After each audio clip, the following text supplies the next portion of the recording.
Nah ini menarik Romo, aku kemarin pas itu kebetulan nggak di Jakarta, pas Rabu Abu, terus aku terpaksa mengikuti gereja di luar negeri. Nah tapi Rabu Abunya beda, aku itu nggak dioles bagian dahi, tapi di bagian kepala sini. Imponit cineres. Cineres itu abu, imponit itu menabrukan.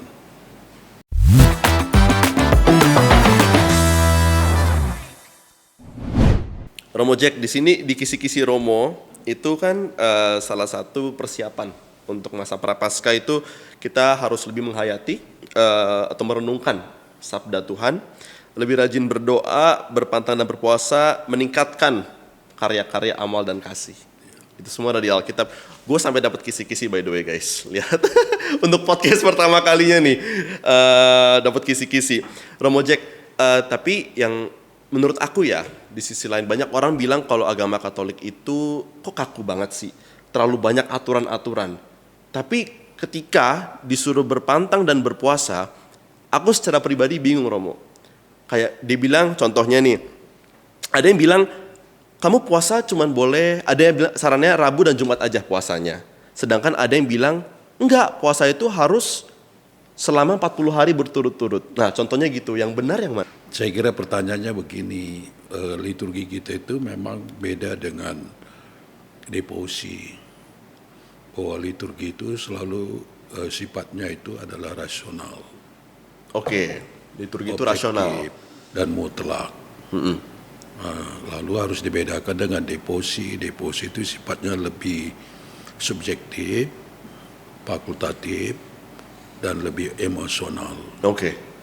Jadi memang orang cenderung untuk lebih masuk pada devosi daripada liturgi.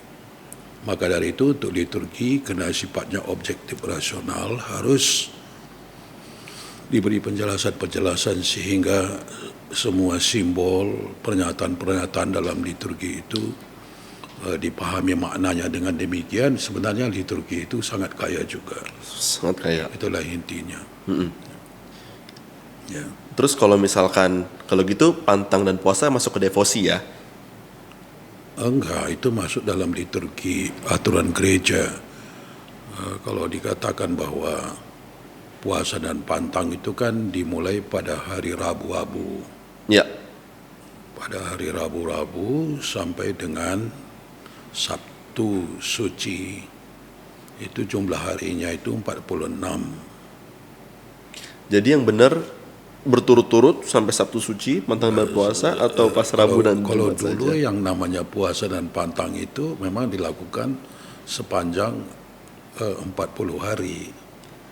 Jadi bukan hanya seperti sekarang pada hari Rabu Abu dan kemudian hari Jumat itu pantang, sedangkan Jumat Agung itu pantang dan puasa.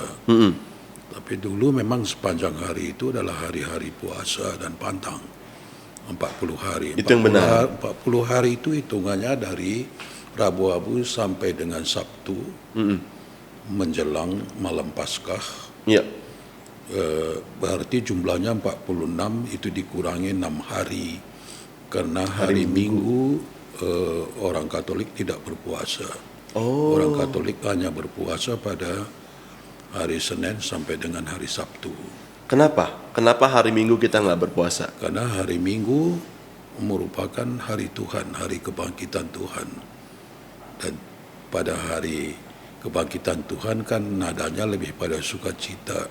Kita bersyukur bahwa Tuhan setelah bangkit. Justru sebenarnya hari Minggu itu adalah perayaan yang induknya adalah perayaan Paskah yang selalu dihadirkan pada masing-masing setiap hari Minggu. Minggu sendiri artinya adalah sebenarnya kan Domingos dari bahasa Portugis. Domingos. Dominika itu berarti Tuhan. Jadi hari Tuhan baru. Itu artinya. Jadi kalau kita datang hari Minggu untuk misa itu sekaligus merayakan harinya Tuhan. Makanya itu wajib ya. Iya, maka wajib. Itu salah satu sifat dari liturgi itu mutlak. Hari Minggu bagi orang Katolik harus mengadakan ibadat, kan harus. Kalau tidak, kecuali kalau ada alasan-alasan yang dapat dipertanggungjawabkan, misalnya sakit, ya toh, misalnya seorang dokter harus melayani pasien pada hari itu. Justru sebenarnya kalau kemudian hari ada misa online itu asalnya justru praktek-praktek seperti itu. Misalnya ada perawat, ada dokter yang harus bekerja hari Minggu, lalu dia tidak bisa ke gereja, lalu salah satu kemungkinan untuk mengganti hari Minggu atau misa itu justru dengan misa online itu. Salah satu. Oke. Tapi bisa juga dengan ibadat yang lain, misalnya ibadat sabda, atau sudah terdesak, mungkin dia harus juga melakukan deposi seperti rosario dan seterusnya. Nah, itu. Nah, aku penasaran nih Romo, ngomongin soal misa online. Kalau misalkan hari Minggu itu super sibuk nih ceritanya, ada orang yang super sibuk, aku sendiri deh, terus gak sempet ikut misa. Kemudian pada hari Senin, karena aku emang gak sempet misa pagi, akhirnya aku nyalakan misa online yang ditayangkan pada hari Minggu. Apakah itu sah-sah aja? Tidak, karena misa sakramen tidak ada dalam internet, dalam online. Karena untuk misa itu dibutuhkan kehadiran. Pertama ada kehadiran, lalu kedua juga harus ada sentuhan-sentuhan secara fisik juga. Jadi kehadiran dan sentuhan fisik dibutuhkan dalam sebuah misa. Sedangkan kalau kita hanya melihat tayangan seperti itu tidak terjadi. Jadi pertama harus hadir. Walaupun mungkin hadirnya itu kalau terjadi misalnya Jumat Agung dan hari Paskah misalnya, di mana gereja itu begitu penuh, lalu ya dipakailah kamera atau LCD, CCTV di bawah ini. Tapi dia hadir. Dan ada orang lain bersama. Beda sekali kalau itu adakan di rumah atau di tempat lain secara online. Dan juga kita nggak bisa secara otomatis mengikuti suatu perayaan liturgi. Maksudnya tidak otomatis, ya kita tekan kapan kita bisa, bukan begitu. Nggak bisa ya? Nggak bisa. Harus tetap hadir bersama dengan yang lain, ya. Dan juga ya supaya melihat juga bagaimana imam, bagaimana umat. Walaupun mungkin sekali lagi ada kesulitan-kesulitan, gerejanya penuh, tapi tetap hadir bersama yang lain di dalam kebersamaan komunitas merayakan Ekaristi itu sendiri. Jadi misa online itu untuk orang yang benar-benar terpaksa nggak bisa, untuk yang mereka lagi sakit. Itu salah satu kemungkinan. Sebenarnya misa online itu dimulai pada 24 Desember 1948. 48? Ya, itu dimulai di gereja gereja katedral di Paris. Oke. Dan dimulai itu dengan televisi, dengan radio. Ya, alasannya itu banyak sekali orang sakit, banyak perawat, dokter yang mau menghadiri malam Natal tapi tidak bisa kena tugas-tugasnya. Lalu digantikan dengan cara seperti itu. Bukan satu-satunya cara juga, tapi salah satu cara untuk bisa mengikuti misa hari Minggu dengan cara seperti itu. Tapi juga ada cara-cara lain. Kayak apa tuh Romo? Karena hukum gereja mengatakan harus hadir. Kecuali kalau ada alasan-alasan yang cukup dapat diterima. Misalnya sakit, itu kan alasan yang tidak bisa ditolak. Apa boleh buat? Yang lain ya. Nah, itu. Jadi nggak bisa. Tapi ada cara lain juga. Misalnya kalau sudah tidak ada lagi kemungkinan yang lain, misalnya rosario, misalnya pakai jala salib, deposi yang lain, atau baca kitab suci dengan liturgi sabda. Nah, kalau tidak bisa sama sekali, dengan alasan yang dapat dipertanggungjawabkan. Oke. Nah, aku pengen balik ke masalah pantang dan puasa lagi. Di agama Katolik kan dia bilang puasa itu makan kenyang sekali dalam 24 jam. Aku agak struggle sama konsep itu. Kayak Ya kita itu nggak puasanya ada juga jam. hanya hari Rabu dan hari Jumat Agung selama masa 40 hari itu. Hah? Cuman Rabu dan Jumat? Iya, Oh. kan Rabu kita puasa, Mm-mm. lalu Jumat Agung. Sedangkan Jumat-Jumat lain hanya berpantang bagi mereka. Jadi sangat ringan, maka lebih dikatakan itu sebagai suatu tindakan bersama secara fisik. Tetapi puasa dan pantang kita bukan hanya pada hari-hari itu. Puasa secara rohani, secara batin itu dari hari ke hari. Oke. Ini yang tunjuk. Jadi setelah Konsili Vatikan kedua, gereja itu memberi suatu peraturan dan pantang secara sangat minimal. Artinya supaya bisa diikuti oleh semua orang Katolik. Oke. Sangat minimal. Tetapi diberi juga kemungkinan masing-masing orang harus menyesuaikan dan memilih pantang dan puasanya lebih dari apa yang dituntut oleh hukum. Oke. Dan disitulah beratnya. Ya misalnya, you bisa saja selama 40 hari itu berpuasa. Kalau memang keadaan fisik termasuk juga situasi, misalnya situasi pekerjaan itu memungkinkan. Ya. Bisa saja hanya selama 40 hari, tiap hari makan kenyang hanya satu kali. Ya kan, makan kenyang. Nah, aku bingung sama konsep makan kenyang satu kali dalam sehari. Iya, makan satu kali kenyang. Nih misalkan aku sekolah olahraga pagi, Romo. Terus aku itu memang udah set. Aku tuh pengen makan kenyang itu hanya malam. Tapi ketika hari-hari aku olahraga hari pagi, misalkan aku lari pagi atau olahraga pagi, kan lapar sekali itu untuk tahan sampai malam. Nah, aku pikir, oh makan kenyang sekali kan malam. Berarti siang-siang aku paling makan satu bakpao atau makan makanan yang tidak mengenyangkan atau coklat atau apa. Itu boleh berarti? Ya, di istilahnya kan mengurangi makan, tidak kenyang. Dan itu pun nggak ada batasnya. Tidak usah juga ambil timbangan. Biasa saya makan 2 kilo, lalu sekarang 1 kilo. Bukan begitu. Jadi sangat bebas. Karena gereja memandang bahwa kita juga makin lama makin maju. Suara hati kita makin baik. Pertimbangan-pertimbangan kita semakin akurat.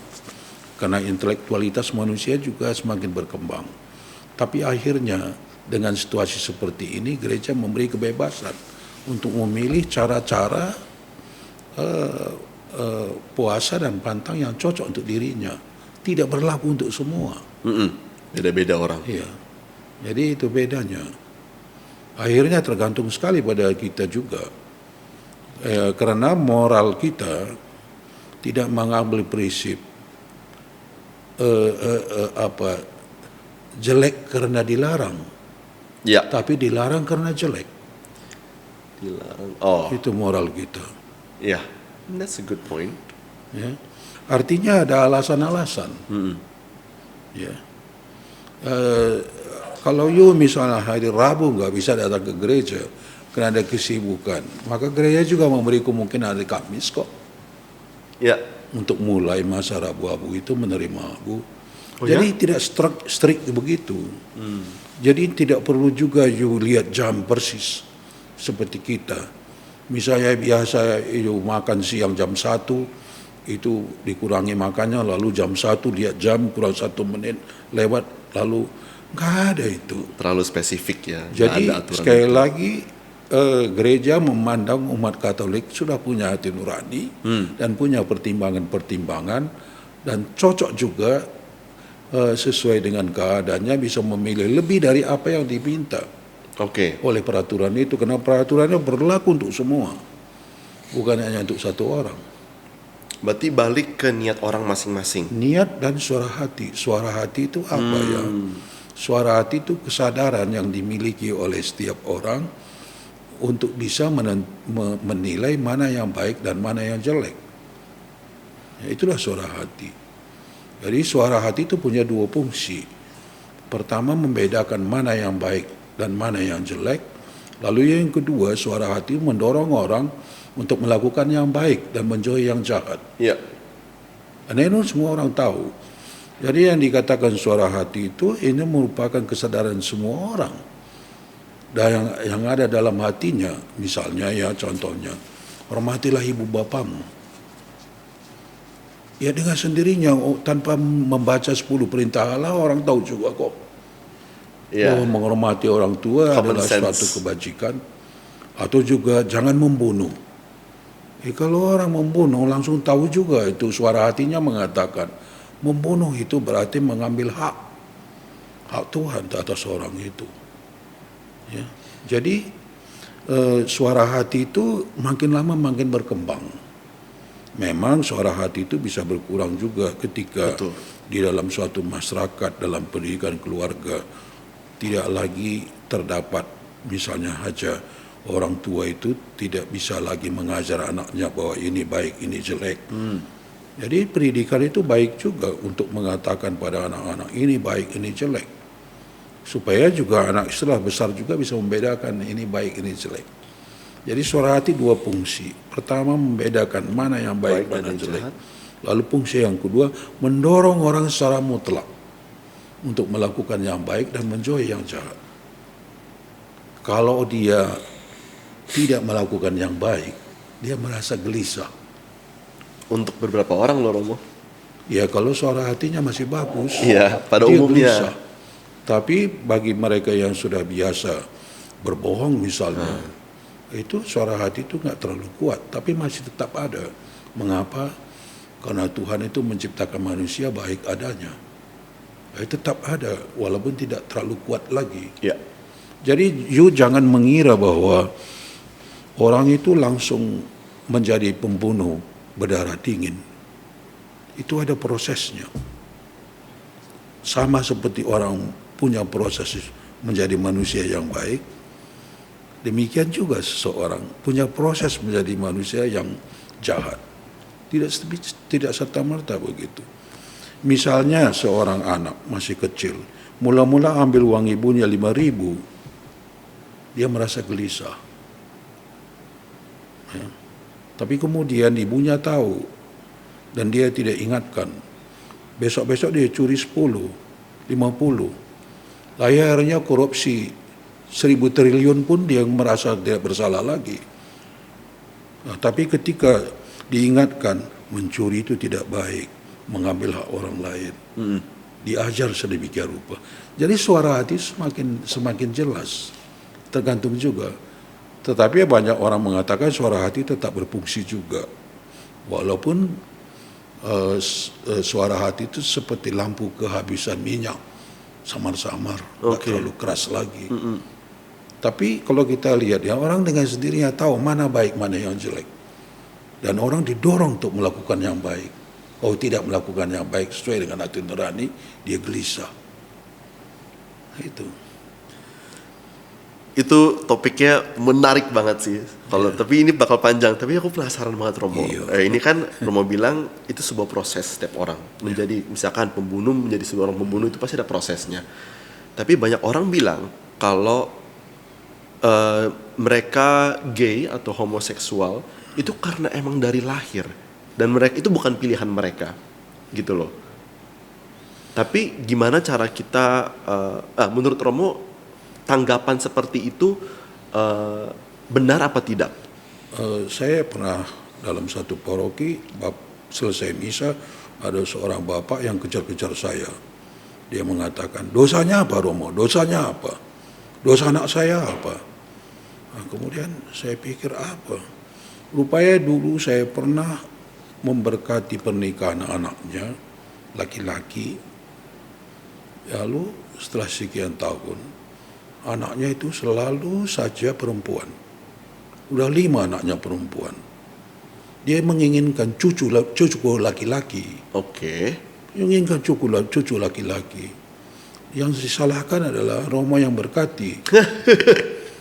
Lalu baru saya tahu apa masalahnya, bahwa dia ingin cucu laki-laki, tapi selalu yang datang itu adalah perempuan. Oke. karena yang datang ini perempuan, lalu diperlakukanlah dia sebagai laki-laki. Oke. Dan sebaliknya ya, bisa diperlakukan sebagai perempuan. Lalu akhirnya anak-anak ini walaupun perempuan sifatnya adalah laki-laki. Ini pengaruh dari lingkungan psikologis. Ya. Walaupun dia perempuan sukanya itu bertinju, sukanya itu hacking, ya, saya mengatakan adalah perempuan juga ada begitu. Pokoknya pekerjaan laki-laki yang dia kerjakan. Karena dari kecil lingkungannya itu menginginkan dia sebagai anak laki-laki, padahal dia anak perempuan. Jadi sebenarnya gay dan lesbi atau seterusnya itu ditentukan juga oleh masyarakat, kesalahan masyarakat juga. Orang tua lebih-lebih lingkungan terkecilnya. Maka sebenarnya kalau kita mau objektif ya sebenarnya masyarakat ikut juga terlibat. Menjadikan orang itu menjadi seorang gay dan seterusnya. Tapi sekali lagi ini kan abnormal, bukan dalam situasi yang biasa. Jadi harus didekati juga secara abnormal. Nggak bisa Gimana tuh maksudnya? abnormal karena ya kalau orang sakit nggak bisa didekati sebagai orang yang sehat. Dia tidak menginginkan itu, tapi situasi yang membuat dia seperti itu. Dia tidak menginginkan itu. Maka ketika di Amerika Paus Franciscus ditanya mengenai berkaitan dengan perkawinan gay, lalu dia menjawab, siapakah aku ini? Artinya saya sebagai manusia gak punya hak untuk menilai orang. Wah, that's nice. Siapakah aku ini? Lalu banyak sekali disalahgunakan orang. Termasuk ada pendeta juga di Indonesia. Salah itu Paus Franciscus. Dia memperbolehkan perkawinan gay dengan gay. Paus Franciscus tidak merubah ajaran gereja, tidak merubah hukum gereja. Tapi dia memberkati gay dengan gay sebagai manusia. Iya, itu benar. Tapi dia tidak mengesahkan itu pernikahan. Karena berkat bebas Iya. untuk semua orang. Dia sudah dalam keadaan seperti itu, dibenci oleh semua orang. Dan kita juga ikut-ikut membenci. Padahal situasi dan keadaan itu bukan kehendaknya. Terjadi dengan sendirinya. Maka sebagai manusia kita harus tetap memperlakukan dia sebagai manusia. Dia mengatakan saya memberkati dia sebagai manusia. Bukan berkat sakramental. Bukan berkat sakramental yang dilakukan oleh Paus. Wow. Ini adalah masalah kemanusiaan. Iya. Jadi kita akhirnya juga nggak bisa menghakimi orang lain.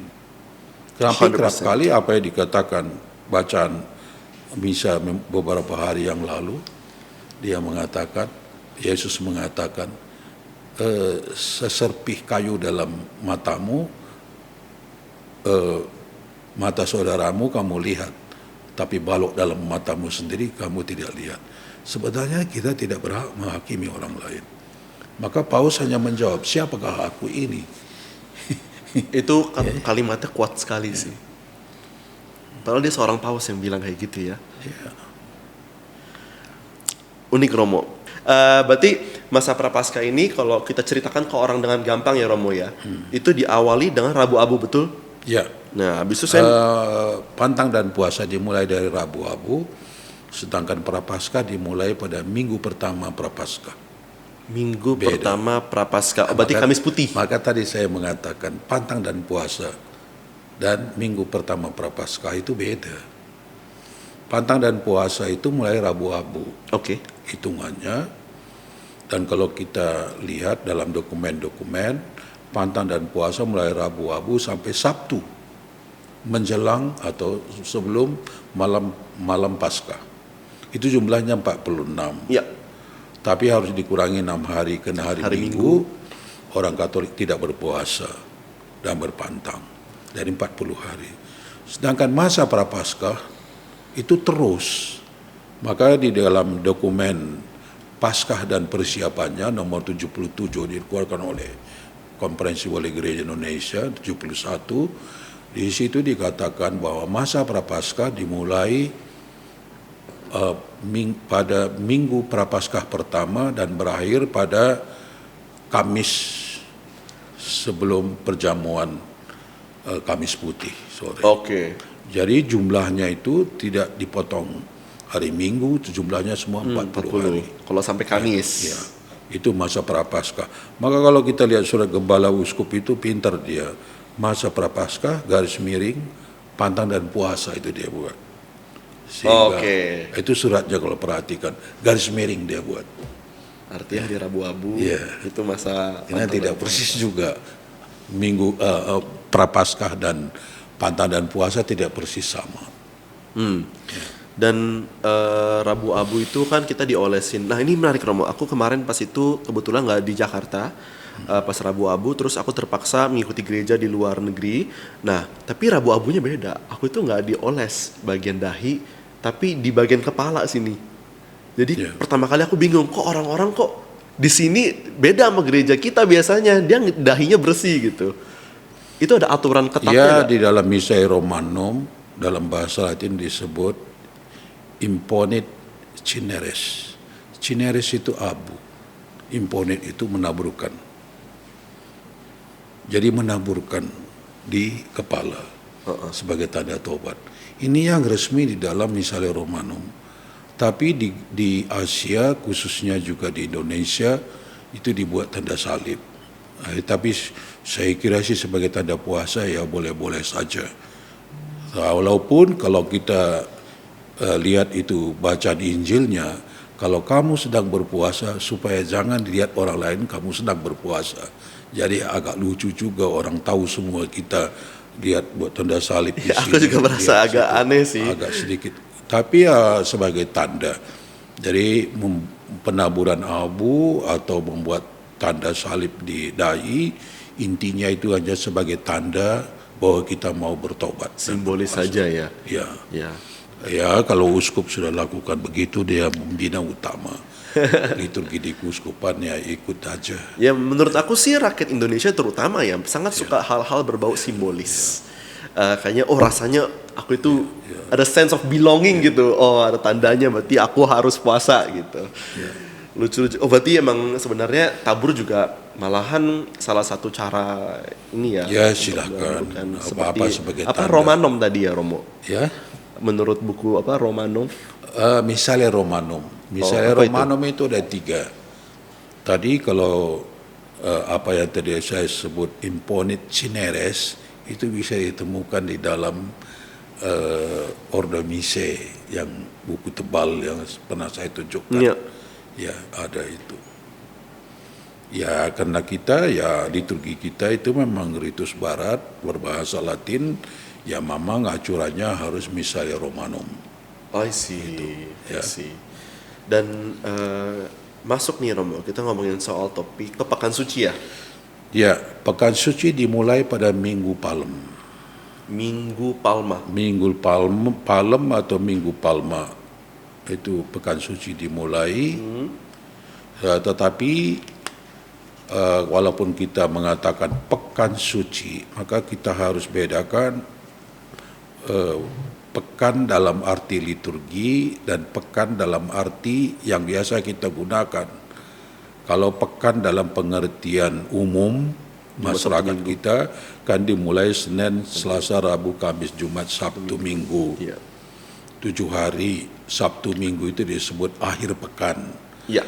Sedangkan pekan suci dalam peristilahan liturgi itu dimulai pada hari Minggu, Senin, Selasa, Rabu, Kamis. Jadi hanya 5 hari. Minggu sampai Kamis. Iya. Jadi bukan pekan itu bukan dalam arti 7 hari. Pekan suci malah 5 hari. Sedangkan Kamis sore pada perjamuan terakhir Kamis Putih itu sudah mulai Tri Hari Paskah. Tri Hari Paskah atau Tri Hari Suci. Jadi Tri Hari Paskah itu juga Jumat, Sabtu, Minggu, malam Paskah itu sebagai puncak dan itu terus dirayakan sampai Minggu Paskah puncaknya. Jadi ini penting merayakan Tri Hari Suci Paskah sesudah merayakan perjamuan Tuhan Kamis Putih, sebenarnya ada 3. Sebagai yang pertama adalah masih ingat kita berjaga sepanjang malam, kita berjaga-jaga bersama Yesus di Taman Getsemane, itu diungkapkan dalam bentuk tuguran. Ya. Kemudian mengikuti Yesus saat ia ditangkap, ia dibawa ke Mahkamah Agama dan diadili pada Jumat pagi. Kalau kita mau ikut kira-kira jam 6 pagi hari Jumat Agung itu, itulah sejarahnya. Kita mengikuti Yesus dibawa kepada Pilatus. Oke. Ya. Lalu kira-kira pakai jam 10 Yesus dijatuhi hukum mati. Nah, itu adalah langkah utama kedua. Langkah utama pertama dia itu berjaga-jaga, dia minta muridnya di Taman Getsemani, kemudian dia dibawa ke Mahkamah Agama pada hari Jumat pagi jam 6, jam 10 dia mulai diadili dan dijatuhi hukuman mati jam 10 pagi. Jam 11 sampai jam 12 siang kita mengikuti Yesus pada jalan salibnya. Jam berapa, Romo? 11 sampai jam 12 siang. Ya, siang. Oke. Mengikuti jalan salibnya, dan kemudian kita berdiri di bawah salibnya sampai pukul 15. Pada saat itulah Yesus wafat. Itulah kira-kira kalau. Jadi bagus pada Pekan Suci itu kita bisa mengikuti perjalanan Yesus. Iya. Menghadirkan kembali. Mulai pada saat setelah selesai misa Kamis Putih malam, jalankan tuguran dengan tenang, lalu itu berakhir pada jam 00. Kemudian kita seolah-olah merayakan satu ibadat saja, tidak pulang ke rumah. Lalu pagi hari Yesus, hari Jumat jam 6 pagi, Yesus itu mulai diadili dan kita mengikuti dia. Tidak pulang ke rumah. Ya, jam 10 dia dijatuhi hukuman mati. Maka jam 11 sampai jam 12 kita mengikuti dia dengan jalan salibnya. Kemudian jam 12 sampai jam 3 dia meninggal. Itu sebabnya ibadat Jumat Agung itu paling ramai sampai sekarang diikuti oleh umat kita jam 3. Karena kitab suci itu, walaupun sekali lagi jangan juga dipersoalkan jam 3 di sini dan jam 3 di sana kok beda gitu. Tapi kalau kita melihat jam 3 itu selalu menjadi waktu yang paling banyak diikuti oleh umat karena mengikuti ini. Cerita aslinya. Ya, jadi itu langkah utama kedua, Yesus mati. Kemudian langkah utama ketiga pada malam Paskah. Bayangkan tengah malam Yesus itu bangkit. Sesudah mengalami Yesus bangkit, dia bangkit, tak mungkin kita langsung pulang. Pada saat itulah kita bersorak gembira dan bersyukur. Ini pas kapan? Pada malam Paskah itu. Jadi bayangkan itu tengah malam dia bangkit. Malam Paskah itu berarti Sabtu? Iya, Sabtu malam itu. Menjelang hari Minggu dia bangkit. Maka kita bersyukur dan bergembira, melepaskan segala kegembiraan kita. Kalau selama ini tidak nyanyikan kemuliaan atau gloria, sekarang saatnya menyanyikan kemuliaan dan gloria dan bersorak-sorai. Karena Yesus yang telah mati ternyata dia dibangkitkan oleh Allah. Maka dengan penuh sukacita. Makanya pada saat malam Paskah ada lilin ya? Iya. Kalau nggak salah kan? Malam Paskah ada lilinnya. Dinyalakan dari lilin yang gede. Ya. Terus. Nah, jadi malam Paskah itulah puncak sebenarnya Pekan Suci. Dirayakan dengan empat ritus. Pertama ritus upacara, ritus cahaya, lalu yang kedua ritus ibadat sabda atau liturgi sabda, yang ketiga itu pembaptisan biasanya pada malam Paskah, dan yang keempat itu liturgi Ekaristi. Mulai dengan ritus cahaya, dinyalakan api. Ya. Dan api itu menyala, dari api itulah dihidupkan lilin Paskah. Ya. Nah, dan lilin Paskah sebagaimana kita tahu ada simbol-simbol di sana. Salah satu simbolnya Alfa dan Omega. Itu di lilinnya tuh ya. Di lilin itu ada Alfa dan Omega. Omega. Hanya mengatakan Allah, Yesus ini adalah Alfa dan Omega, artinya tidak ada awal dan tidak ada akhir. Kalau dalam bahasa Yunani, Alfa dan Omega, huruf pertama dan huruf terakhir, dan ini menyimbolkan juga bahwa Yesus itu ada sebelum ada dan bersifat kekal. Lalu lilin itu dinyalakan dari api asli, bukan dari korek api. Api asli itu dari mana? Dari api yang memang sengaja dibuat tungku dari sana, ya, dia ambil, dan api itu dimatikan kemudian. Yang ada itu hanya lilin Paskah. Oke. Hanya mau mengatakan bahwa setelah Yesus datang, api itu tidak ada lagi, maka dimatikan.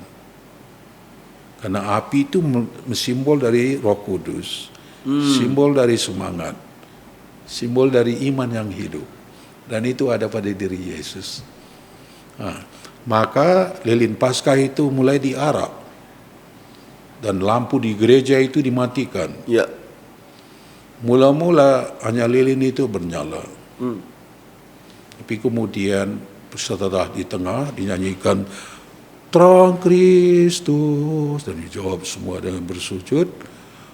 Kemudian lilin putra altar dinyalakan. Dan setelah itu masih lanjut lagi untuk 3 kali, makin tinggi, dan seluruh lilin umat itu dinyalakan pada pertemuan yang ketiga, pada tahap yang ketiga. Di seluruh gereja itu akhirnya umat itu lilinnya sudah dinyalakan. Hanya mau mengatakan bahwa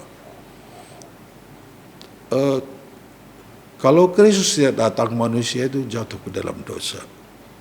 Kalau Gelap. Kristus tidak itu datang, simbol dari kegelapan itu. manusia Tapi kemudian Kristus bawa terang. Maka terang itu kita dapat dari Kristus. Maka jangan pakai korek api. Dari lilin itu nyalanya semua. Mula-mulanya hanya lilin Kristus, tapi kemudian semua lilin kita menyala berasal dari Kristus. Hanya mau mengatakan bahwa terang itu, keselamatan itu datangnya dari Yesus Kristus, bukan dari kita. Itu simbolnya luar biasa itu. Nah, lalu setelah itu dijelaskan dalam liturgi sabda, itu bagian kedua, bacaan-bacaan, minimal 7 bacaan. Ya. Lalu kalau ada pembaptisan, setelah itu ada pembaptisan, itu bagian liturgi yang ketiga, dan kemudian dengan liturgi Ekaristi. Jadi ada 4 bagian atau 4 ritus pada malam Paskah itu, yang luar biasa sebenarnya. Ya. Aku pengen ngomong soal kita sebagai umat itu gimana sih cara maksimalin penghayatan masa-masa itu. Kalau aku dengar dari Romo Jack kan Sabtu itu di malam Paskah itu di mana Yesus bangkit. Ya, berarti kan kita moodnya happy dong, senang. Berarti sebenarnya bukan suntuk dibanding kalau kita ngomongin sama Kamis dan Jumat. Ya, Romo Jack ya. Ya. Jadi pas Kamis dan Jumat kita sebagai umat gimana sih supaya tingkah lakunya benar? Apakah pada saat hari Kamis kita moodnya sedih, ikut merasakan pedihnya ketakutan Yesus, atau malahan kita harus bersifat gembira? Menurut Romo Jack gimana? Konsepnya dulu, kita tujuan dari semua pekan suci, termasuk juga Jumat Agung, tujuannya itu supaya kita betul-betul memahami bahwa Allah begitu mencintai kita. Itu tujuannya itu. Itu tujuan utamanya. Jadi sebenarnya bukan membuat kita menangis dan sedih, supaya kita betul-betul memahami, karena begitu besar cinta kasih Tuhan kepada kita, maka Dia mau mati demi kita. Itu konsepnya, dan itu yang harus ditangkap. Jadi Jumat Agung itu bukan membuat orang menangis dan sedih, tapi membuat orang harus sampai pada pemahaman dan penghayatan bahwa karena cinta kasih Tuhan begitu besarnya, ya, maka dia mau mati demi kita. Ini kan luar biasa. Termasuk mulai dari katakanlah pada saat Kamis Putih, di mana Yesus di Getsemani, dia itu ditinggalkan oleh Yudas Iskariot yang mengkhianati dia. Ditinggalkan juga oleh Petrus, orang kepercayaannya. Dia lari juga. Dan dia sendiri di sana. Sampai dia itu berteriak, "Ya Allah, ya Allah, mengapa engkau meninggalkan aku? Kalau boleh, biarlah engkau membebaskan aku dari penderitaan ini." Oh, pas dia doa sendiri ya. Tetapi dia mengatakan, bukan kehendakku yang terjadi, tapi kehendakmu lah. Ya, jadi di situ dia. Nah, jadi kita bisa merasakan bagaimana orang yang dia percaya, Yudas Iskariot, pemegang uang kan orang dipercaya, sampai mengkhianati dia. Petrus yang selama ini dia andalkan juga mengkhianati dia. Ketika Sardadu bertanya, ini juga murid dari Yesus katanya. Lalu Petrus mengatakan, bukan aku. Dia menyangkal. Tapi kemudian Petrus ingat bahwa dulu pernah Yesus mengatakan, sebelum ayam berkokok engkau telah mengkhianati aku 3 kali. Ya. Jadi semua proses ini harus membuat kita bisa memahami dan menghayati betapa Tuhan mengasihi kita. Itu sebenarnya tujuannya. Jadi tujuan dari semua pekan suci, terutama tujuan dari Jumat Agung, bukan membuat kita sedih dan menangis, tapi supaya kita betul-betul memahami dan menghayati betapa Tuhan mengasihi kita. Pertanyaannya adalah, Apa? kita juga dipanggil oleh Tuhan supaya kita mengasihi Dia dan mengasihi sesama dengan perbuatan-perbuatan baik kita. Itulah. Jadi tujuan akhirnya, kalau liturgi kita itu berbuah, kita juga harus bersedia membantu orang yang susah. Kalau Tuhan tidak punya tangan, kita punya tangan. Ya. Tuhan sudah beri tangan dan kaki. Tangan ini, kalau tidak bisa membantu, minimal jangan memukul orang lain. Mulut ini, ya, harusnya menghibur orang lain dan membawa orang lain supaya menghayati sabda Tuhan. Tapi minimal jangan mencaci orang lain. Ya. Ini tidak gampang. Nggak gampang.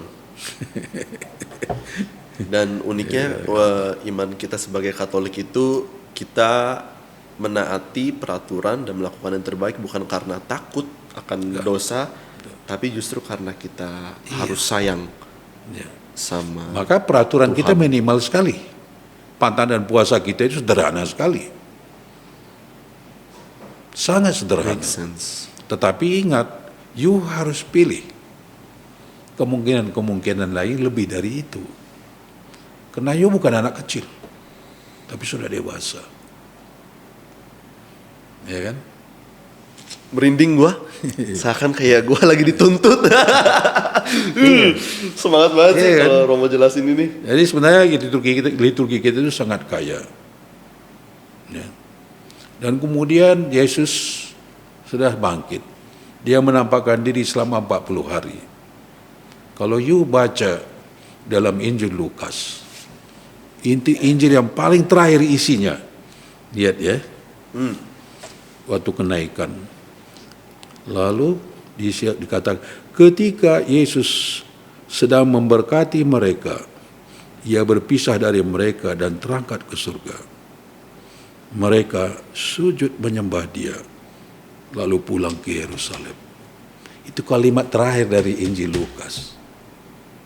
Mereka Setelah sujud dia menyembah bangkit, dia.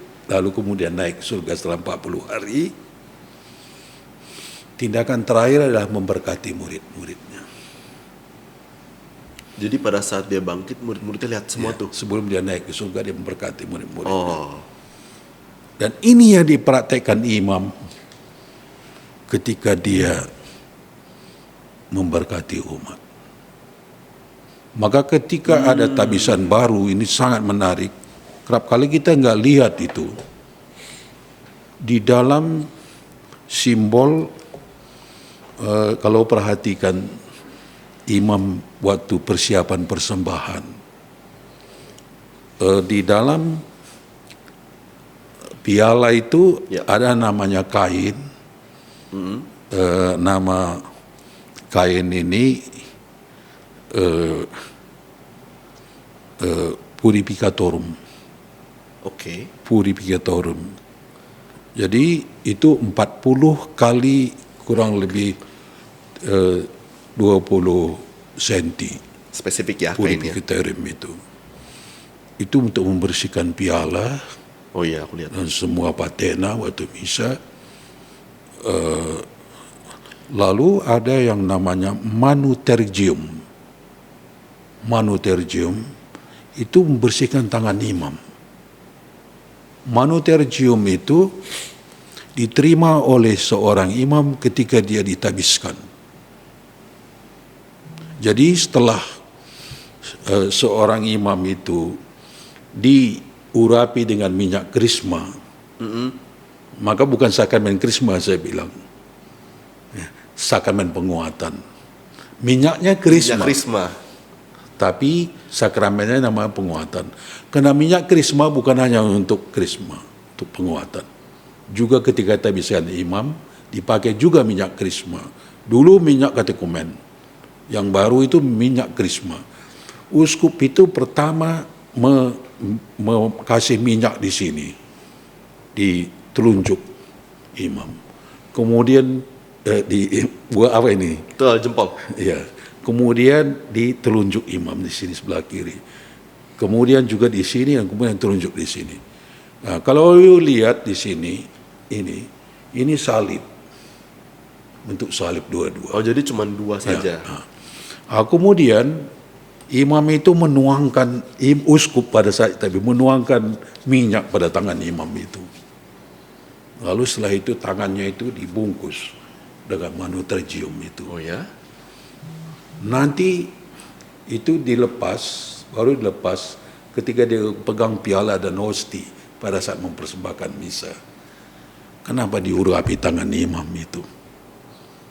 Sedemikian pentingnya. Minyak penguatan. Karena dengan tangan imam itulah memegang hosti ketika perayaan Ekaristi. Dan tangan imam itulah yang memberkati umat. Lalu tangan imam itu dianggap apa? Lalu manutergium tadi itu saya simpan. Ketika ibu meninggal, kain itu saya masukkan pada jenazah ibu. Ya. Nah, apa artinya? Ibu mengatakan, Tuhan, Engkau memberi anak laki-laki pada saya, tapi saya memberi imam padamu. Itu kain itu. Tanda Letakkan imam. pada saat dia meninggal. Oke. Pada meninggal. Kalau bapak lebih dulu meninggal daripada ibu. Itu kasih stola. Stola yang pertama saya gunakan ketika saya menerima pengakuan dosa. Itu saya letakkan pada peti ayah.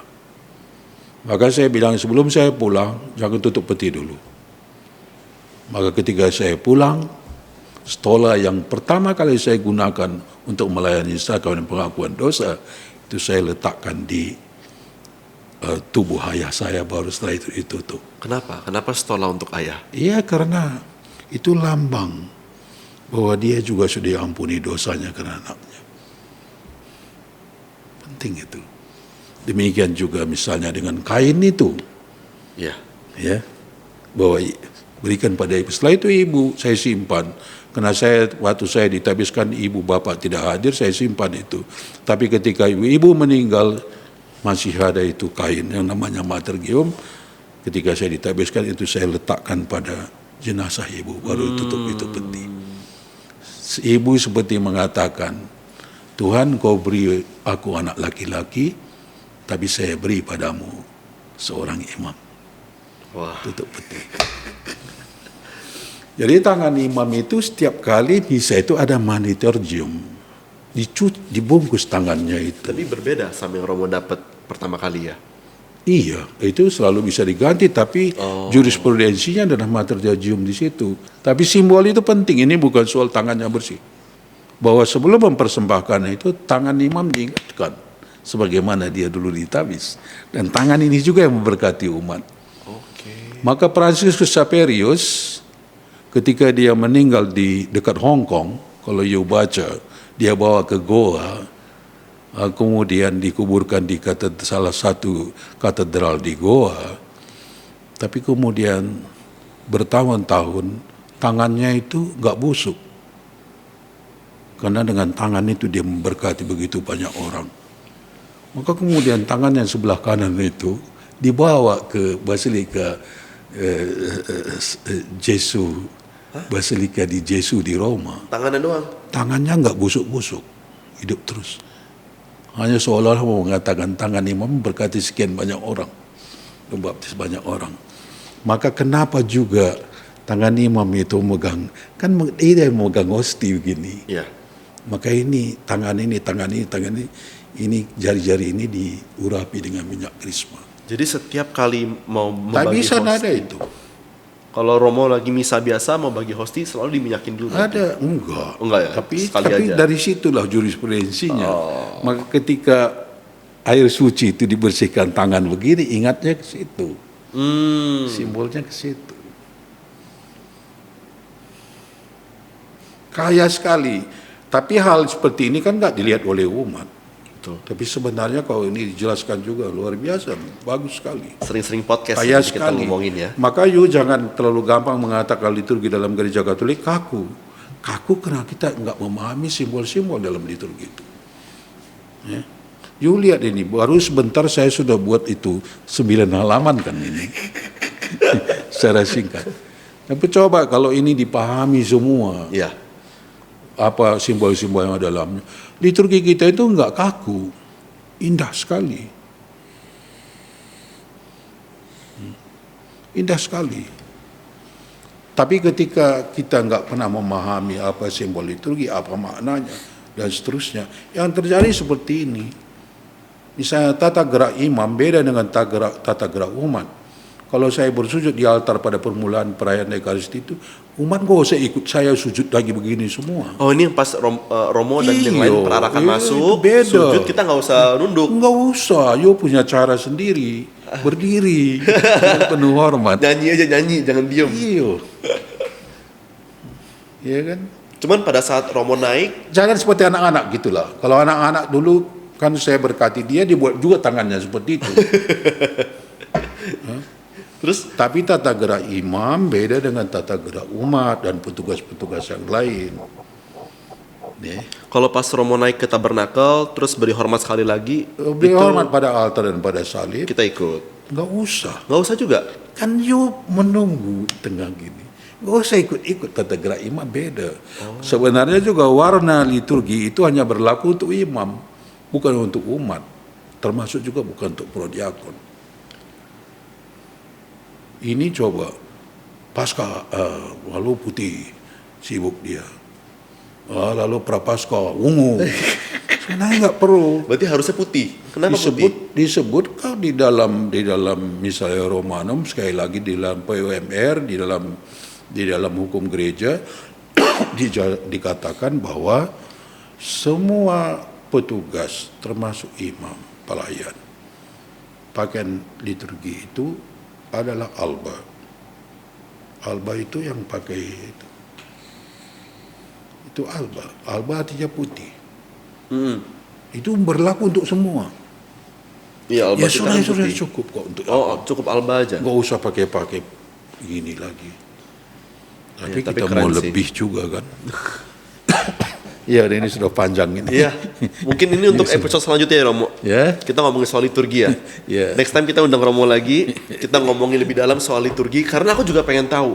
Menurut saya itu ada suatu tanggung jawab untuk membela sebagai umat Katolik, tapi saya nggak pernah paham, dan untuk mendapat orang yang bisa menjelaskan dengan waktu yang tepat itu juga nggak mudah ya Romo sepertinya. Jadi pengen banget Romo Jack jelasin lagi soal apa yang kita harus tahu perihal liturgi sebagai umat Katolik dan apa makna Ekaristi. Itu menurut aku juga dalam juga. Dan apa itu liturgi juga. Ya. Romo nulis banyak buku ya. I think mostly tentang liturgi. Kenapa sih Romo? Aku pengen tahu sebelum aku akhirin podcast hari ini itu motivasi Romo Jack sendiri secara pribadi. Kenapa begitu mencintai gitu? Begini. Histori. Dulu saya buat skripsi terakhir saya jadi studi sebagai imam sebelum ditabiskan. Skripsi saya mengenai perkawinan di Burundi, di Afrika. Oh, Afrika, Burundi. Oke. Ada melalui satu buku dan penelitian.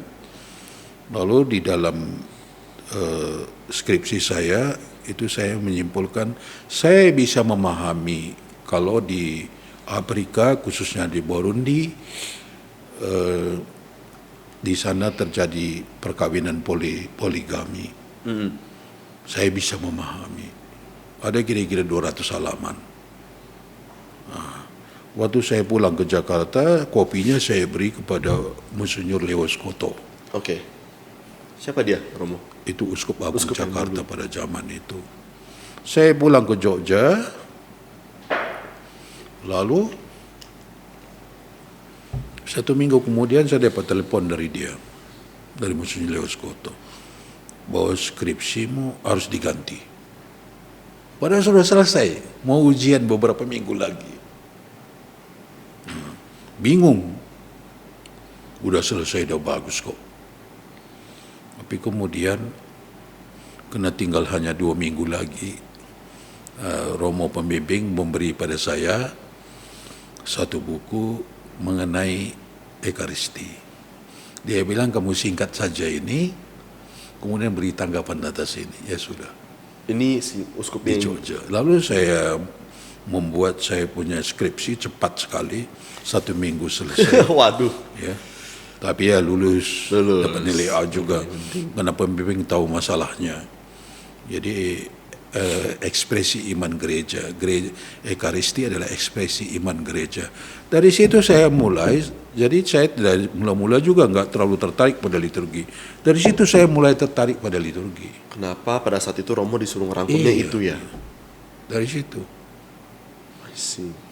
Sampai sekarang Romo udah nulis kayak berapa? Lebih dari 30 buku sekitar mungkin. 40 lalu. Saya lihat sendiri di ruangan juga, atas. Sekian juga artikel dan seterusnya. Dan tolong Romo Jack, lain kali kita undang, jangan ragu-ragu untuk datang lagi. Oke. Kita baik, ulik makasih. bukunya secara umum untuk mungkin pemirsa ini bukan umat RC doang loh Romo, mungkin dari paroki-paroki lain atau mungkin luar negeri, nggak ada yang tahu gitu.